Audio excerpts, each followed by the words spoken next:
இப்போ ஒரு அரசன், அந்த அரசனுக்கு வந்து பார்த்தீங்கன்னா அவனோட சொத்து, காசு, பணம், பேர், புகழ், அந்தஸ்து, ஊழியர்கள் எல்லாமே இருக்காங்க.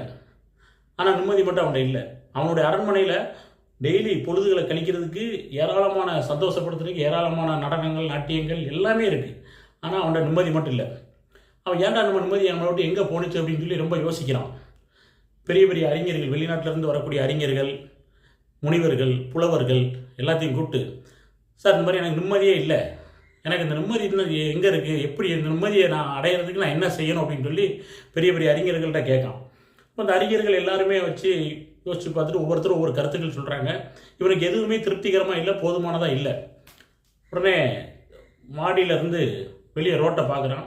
அங்கே ஒரு பிச்சைக்காரன் ரொம்ப சந்தோஷத்தோட, ஆனந்தத்தோட, மகிழ்ச்சியாக துள்ளி குதித்து அவன் சாட்டுக்கு போய்கிட்டு இருக்கான். இவனுக்கு அவனை பார்த்த உடனே என்னடா இப்போ எதுவுமே இல்லாமல் தெருவில் இப்படி ஒரு பிச்சைக்காரனுக்கு இவ்வளோ சந்தோஷம்